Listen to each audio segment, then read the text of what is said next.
Digimon Liberator, Debug 6.2. A place of darkness.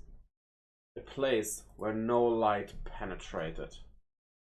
All that entered the eye was the color black. And if not for Unchained being there, it might not even be recognized as a place at all. Devoid of data, its very status as a space within this world was ambiguous in and of itself. I should be used to it by now, but the darkness here always gets to me. Unchained conjured up some light. Countless particles of green began to float through the air and brighten the area.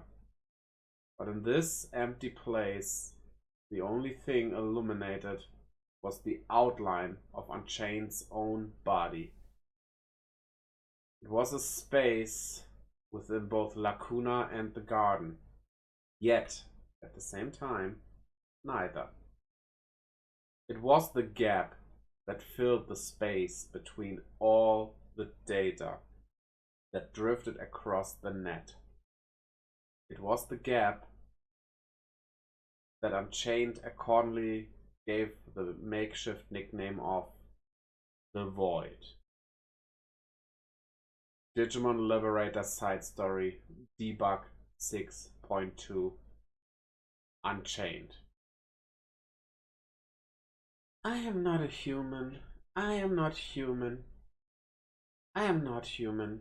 No, I am just the same old me. Unchained often visited the Void when they wanted to be alone. It kind of reminded them of themselves. They were neither male nor female. They were neither grown nor still a child. Unchained was a mass of data in human form, an entity that simply happened to be born from the systems at work in the game known as Digimon Liberator. They were not human. A digital being, but not a Digimon. That was what Unchained loathed most about themselves.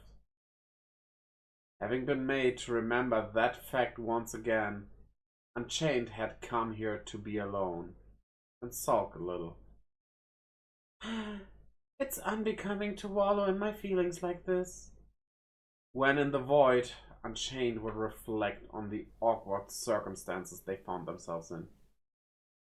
Being a special advisor to the debugging team required Unchained to interact with people often, and ever since their appointment to the role, it had only seemed to become all the more common for them to get struck by emotion. It was honestly quite difficult. Every single person on the debugging team was so good. Some were funny, others kind or stylish, or cute, or cheerful. But they all possessed big hearts and cared for others. It didn't take long for Unchained to understand how good-natured they all were. However, being around those sorts of people for so long had blurred the lines of Unchained's own self-perception. Maybe I might be human after all. But no, they weren't. They would never be human. And they would never be a Digimon. It was this straddling of the gray area in between that made Unchained begin to waver. To waver in their commitment to their goal. Sometimes they caught themselves conceding that it might not be so bad not to change anything. When they did, they came here to the Void to recompose themselves. Well, there's not exactly any getting around it. It was like Unchained was trying to convince themselves that they were only on the team because they had to be. No matter the regret, they had to keep on pushing forward. They were prepared for all the hurt that achieving their goals would bring. It was unavoidable. None of their human teammates could be blamed in the slightest for the melancholy that once again plagued Unchained. Wallowing like this was simply their tendency. If they were honest with themselves, they liked, nah, even found it fun, to chat to the other members of the debugging team. They wished they could hang out more. It always felt good to talk to those guys. Altea. As an autonomous AI created by Yao Qinglang, he's similar to Unchained on the one hand, but completely different on the other. Having learned about people from other people, the more human than humans Altea knew exactly how to interpret, consider, and act upon whatever Unchained said. It was a skill that made it possible for him to sometimes pick up things in Unchained's mind that even they were not aware of, and made it fun and easy for them to talk. It was just a shame about his terrible jokes, but they loved that about him too. Suzune Kazuki, the spouse of the lead developer of Digimon Liberator, Keisuke Kazuki. She was brought up in an affluent household and, despite marrying into the moderately well-off Kazuki family, took on a role in the group to help out with the family finances. She was probably the sharpest mind on the debugging team and seemed to be getting more and more distant with Unchained these days. Perhaps she suspected something. Still, it didn't matter what she thought because Unchained couldn't help but like the clever woman. Ryutaro Williams. He loves Digimon and his passion shone through as soon as you started talking to him. His unquestioning faith in people had backfired on him more than once in the past, and it hurt Unchained to know that there was likely more pain in store for him in the future. But that faith was the reason Unchained loved him. Just talking to someone who loves Digimon as much as they did put Unchained at ease. Winner. Unchained had heard the stories of Winner's unideal home life, but perhaps because the boy was so shy, they had never spoken. Not even once. However, whether born out of pity or sadness, Unchained held a degree of compassion for him. His reserved nature and hard-working attitude despite his youth resonated with them. Yuki. She was a strange girl who could make friends with anyone. From the moment she joined the debugging team, she wouldn't shut up about her dream of becoming friends with all Digimon. But, lo and behold, she seemed to be inching ever closer to making it come true day by day. And she never doubted anyone. That's how she was able to get so close to so many people and why they chose to open up to her. At times, the things that come out of her mouth are unintelligible, but that was all part of her charm. Unchained was yet another who had opened their heart to her. But it wasn't as if those were the only people that Unchained liked.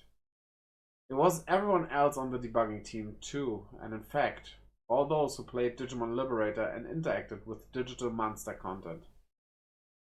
And that's why Unchained wanted to put them to the test. Was that cruelty? Each and every player was a complex individual with their own ambiguities when it came to their sense of justice, the policies they lived by, their pride, and their dreams. However, all were united in their love for spending time with Digimon. None of that was going to mesh well with what Unchained had planned, and that was what made it all the more fascinating. If Digimon turned against them, how would the players feel? They stick to their beliefs? There was one person that Unchained knew was different. A person who had previously taken an interest in them. A hard-hearted person who didn't believe coexistence with Digimon was possible. He had told Unchained all about his ideals and even given Unchained his former partner Digimon. Humans can be such frustrating creatures. Don't you think so? Unchained snapped their fingers, and a figure bathed in light yet shadowy appeared by their side. It was like a line had been drawn down its middle. Its straight side was beast-like, and its left mechanical. Machinamon. When its name was called, several more sources of light appeared suddenly, as Unchained answered to the summons. There had to be more than 50 of them. Data from the ex-partner Digimon of Unchained's associate had been pasted onto Machinamon, strengthening it. As a byproduct, what started out as a single Digimon was now a full-fledged type. Wow, look at our team go. It seems they found every last one of you. The one to release the Lacuna-adapted Machinamon had been Unchained, of course. Then, after providing them with a little training, Unchained had set the debugging team on the hunt. Luckily, any concerns that the team might let one slip away proved to be unfounded. They had all performed brilliantly and caught every last Machinamon for sending them on to Unchained. And there was more. In Unchained's left hand, a separate sphere of light appeared, glowing a faint blue. A single Digimon was curled silently into a ball like it was asleep. Its eyes were closed. Its long, green, bug-like body had multiple legs and a pair of antennae. Right then, it looked just like a grub waiting to emerge from a chrysalis. Its name was Wormmon. It was wandering the obsidian desert when it was found by Machinamon. Unable to acclimate to the world of Lacuna, it was on the verge of disappearing altogether. Unchained had quickly acted to secure the Digimon themselves. Wasn't it tough living in a world like that? Unchained smiled at the Digimon, not expecting a reply. It's ironic, isn't it? You guys are born in this world and should naturally have the right to live here, yet it rejects you. Digital monsters couldn't survive for a long time in Lacuna. The very environment quickly got to work eating away at their bodies. But no matter how much Unchained brooded over it, how they despised and despaired at the way of this world, it would not change. It could not be changed. Yet, Unchained was not deterred. A desire to see Digimon eat, breathe, battle, and live a free and simple life that felt natural drove Unchained. They clenched their fists tightly. They would fight. You want the same as me too, right? Cool boy? Cool boy. Unchained spoke the name of another who agonized over the future of Digimon. He was the brilliant man who first discovered Lacuna and sought to protect the Digimon there before anyone else did. Although he took a different approach to Unchained in fighting for a reality where Digimon could be free. He was a true hero and one of the few people that Unchained could trust from the bottom of their heart. However, his way was too slow. How many more Digimon's life would be lost before his project concluded? Unchained couldn't bear to even think about it.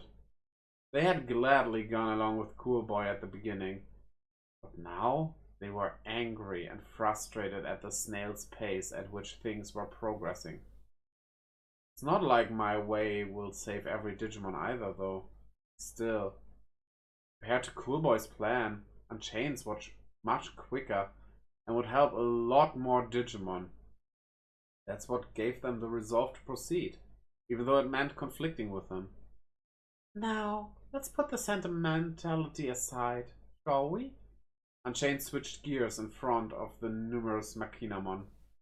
This grand plan of theirs didn't just involve Lacuna, but the whole of Digimon kind. There was no room for half measures. I need your help too, Warmon, they said to the Digimon resting in the little ball of light. Looked like the Digimon was already reaching its limit. Even if Unchained did send it to Garden, it still wouldn't have much time left. From a survival perspective, there wasn't much they could do. You can still live. Unchained was going to paste 2 sets of data. That of Machinamon, which was made up of New World data, and that of the Digimon Unchained's collaborator had provided, which was now stored within Machinamon. This would allow Warmon to shine at the very end of its life. Let's get started. I'm counting on you, Machinamon. At the sound of its name, a single Machinamon drew up close to Warmon. Then Machinamon's body disintegrated into a cascade of ones and zeros, and the source code began to enter the bug-like Digimon. A dump. Warmon's body bent backward with a huge jolt, as if new life had been forcefully breathed into it. Good. Once this Digimon was concealed inside an NPC in Lacuna, preparations would be complete. Maybe I should issue a warning once we're done. The main objective of this phase was to cultivate the abilities of the debugging team. To have them fall at the first hurdle would be totally unacceptable. They needed to protect this world, or the plan would be in ruins. After all, this world would sooner or later become an arc that would take them to a distant land. So Unchained decided to send a single message to Idea. A simple message indicating that Lacuna was in peril. I'm sorry, Warmon. I probably won't be able to take you with me, but you'll become the root of many a Digimon's salvation. So I know that I'll never forget you. Vowing to honor Warmon for the rest of their life, Unchained transported the light-draped Digimon from the void to Lacuna. Cool boy. If only I had one wish, it would be for you to find it in your heart to forgive me, for gouging a piece out of this world you've created, and for everything I'm about to do from now. Unchained knew that Coolboy would never hear their prayer, but they couldn't help but hope regardless. They tried to ignore the stabbing pain in their chest. They wondered if this was akin to the feelings that humans described as love. Unchained laughed awkwardly, at no one in particular. Now, it's about time I got started. This fight will decide the fate of the digital world. To be continued.